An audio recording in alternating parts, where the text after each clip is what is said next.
Sri Sai Satcharita, Chapter 20, Das Ganu's problem solved by Kaka's maid servant. In this chapter, Hemad Band describes how Das Ganu's problem was solved by Kaka Saheb Dikshit's maid servant. Preliminary. God was originally formless. He assumed a form for the sake of bhaktas. With the help of Maya, he played the part of an actor in the big drama of the universe. Let us remember and visualize Sri Sai. Let us go to Shirdi and see carefully the program after the noon arti. After the arti ceremony was over, Sai used to come out of the masjid and standing on its edge, distribute udi to the devotees with very kind, gracious and loving looks. The bhaktas also got up with equal fervor, clasped his feet and had the bliss of udi. Baba passed handfuls of udi into the palms of the devotees and marked their foreheads with udi with his own hands. The love he bore for them in his heart was boundless. Then he addressed the bhaktas. "O Bau, go home to take your lunch. You Anna, go to your lodgings. You Bapu, enjoy your meal." In this way, he accosted each and every devotee and sent them home. Even now, you can have the pleasure of these sights if you bring into play your imagination. Now, bringing Sai in our mental vision, let us meditate on him, from his feet upwards to his face, prostrating before him humbly, lovingly, and reverentially. Isha Upanishad. Das Ganu once started to write a Marathi commentary on the Isha Upanishad. Let us first give a brief idea of this Upanishad before proceeding further. It is called Mantropanishad as it is embodied in the mantras of the Vedic Samhita. It constitutes the last or the 40th chapter of the Vajasaneyi Samhita, Yajurveda, and it is therefore called Vajasaneyi Sanitopanishad. Being embodied in Vedic Samhitas, this is regarded as superior to all other Upanishads, which are in the Brahmanyakas and Aranyakas, explanatory treatises on mantras and rituals. Not only this, other Upanishads are considered to be commentaries on the truths mentioned briefly in the Isha Upanishad. For instance, the biggest of the Upanishads, that is the Brihadaranyaka Upanishad, is considered by Pandit Satavalekar to be a running commentary on the Isha Upanishad. Professor R.D. Ranade says, the Isha Upanishad is quite a small Upanishad and yet it contains many facts which show an extraordinary piercing insight. Within the short compass of 18 verses, it gives a valuable mystical description of the Atma, a description of the ideal sage who stands unruffled in the midst of temptations and sorrows, an adumbration of the doctrine or Karma Yoga as later formulated. The most valuable idea that lies at the root of the Upanishad is that of a logical synthesis between the two opposites of knowledge and work, which are both required according to the Upanishad to be annulled in a higher synthesis. Page 24 of the constructive survey of the Upanishadic philosophy. In another place, he says that the poetry of the Ishopanishad is a co-mixture of moral, mystical and metaphysical knowledge. Page 41. From the brief description given above about this Upanishad, one can see how difficult it is to translate this Upanishad in a vernacular language and bring out its exact meaning. Das Ganu translated it in Marathi, OV meter, verse by verse.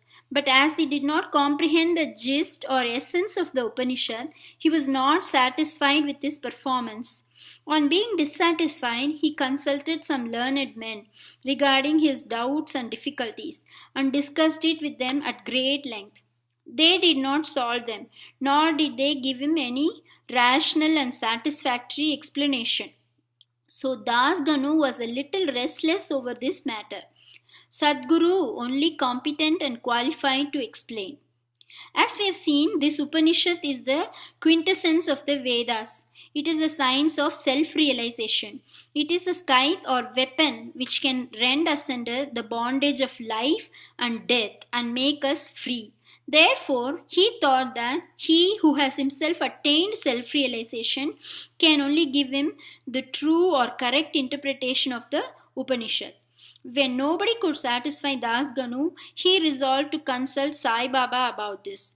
When he got an opportunity to go to Shirdi, he saw Sai Baba, prostrated himself before him, and mentioned his difficulties about the Isha Upanishad and requested him to give the correct solution. Sai Baba blessed him and said, "You need not be anxious. There is no difficulty about the matter. The maid servant of Kaka Sahib Dikshit, will solve your doubts at Ville Parle on your way home." The people who were present there and heard this thought that Baba was joking and said, "How could an illiterate maid servant solve difficulties of this mystic nature?" But Das Ganu thought otherwise. He was sure that whatever Baba spoke must come true, as Baba's word was the decree of Brahma, Almighty. Kaka's maid servant, fully believing Baba's words, he left Shirdi and came to Ville Parle, a suburb of Mumbai, and stayed with Kaka Sahib Dikshit. There, the next day, when Das Ganu was enjoying his morning nap, some say when he was engaged in worship, he heard a poor girl singing a beautiful song in clear and melodious tone. The theme of the song was a crimson colored sari. How nice it was, how fine it was its embroidery, how beautiful were its borders, etc. He liked the song so much that he came out and saw that it was being sung by a young girl, the sister of Namya, who was a servant of Kaka Sahib. The girl was cleaning vessels and had only a torn rag on her person. On seeing her impoverished condition and her happy temperament, Das Ganu felt pity for her, and when Rao Bahadur M.V. Pradhan gave him a pair of dhotas the next day, he requested him to give a sari to the poor little girl also. Rao Bahadur bought a good Shirdi small sari and presented it to her. Like a starved person getting delicious dishes to eat, her joy knew no bounds. Next day, she wore the new sari and out of great joy and merriment, whirled and danced around and played Fugadi with the other girls.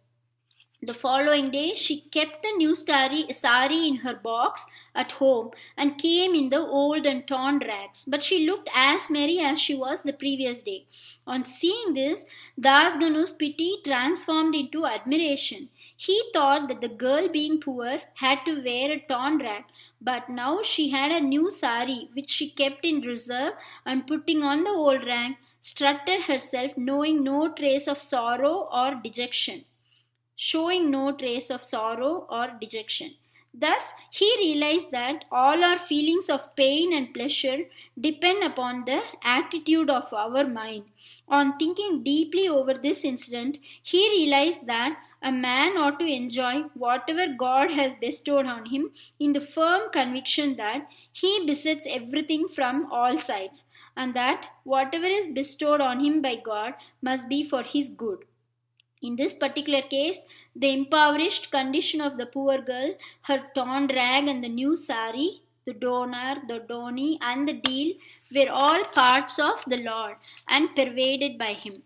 Here Das Ganu got a practical demonstration of the lesson of the Upanishad, the lesson of contentment with one's own lot, with the belief that whatever happens is ordained by God and is ultimately good for us. Unique method of teaching. From the above incident, the reader will see that Baba's method was unique and varied. Though Baba never left Shirdi, he sent some to Machindragad, some to Kolhapur or Solapur for practicing sadhanas. To some he appeared in his usual form. To some he appeared in waking or dream states, day or night, and satisfied their desires. It's impossible to describe all the methods that Baba used in imparting instructions to his bhaktas. In this particular case, he sent Das Ganu to Ville Parle, where he got his problem solved through the maid servant. To those who say that it was not necessary to send away Das Ganu and that Baba could have personally taught him, we say that Baba followed the right or best course. Or how else could Das Ganu learn a great lesson that the poor maid servant and her sari were pervaded by the Lord? Now we close the chapter with another beautiful extract about this Upanishad. The ethics of the Isha. One of the main features of the Isha Upanishad is the ethical advice it offers, and it is interesting to note that the ethics of the Upanishad are definitely based upon the metaphysical position given in it. The very opening words of the Upanishads tell us that God pervades everything. As a corollary from this metaphysical position, the ethical advice it offers is that a man ought to enjoy whatever God bestows on him in the firm belief that as he pervades everything, whatever is bestowed on him by God must be good. It follows naturally that the Upanishad forbids us from coveting another man's property. In fact, we are fittingly taught here a lesson of contentment with one's own lot, in the belief that whatever happens is divinely ordained and hence it is good for us. Another moral advice is that man must spend his lifetime always in doing action, specifically the karmas enjoined in the Shastras, with resignation to his will. Inactivity, according to this Upanishad, would be the canker of the soul. It is only when a man spends his lifetime in doing actions in this manner that he can hope to attain the ideal of Naishkarmya. Finally, the text goes on to say that a man who sees all beings in the self and sees the self as existing in all beings, in fact, for whom all beings and everything that exists have become the self, how can such a man suffer infatuation? What ground would such a man have for grief? Loathfulness, infatuation, and grief verily proceed from our not being able to see the Atma in all things. But a man who realizes the oneness of all things, for whom everything has become the self, must ipso facto cease to be affected by the common foibles of humanity. Page 169 to 170 of the Creative Period by Mrs. Belwalkar and Ranade. Bow to Sri Sai. Peace be to all.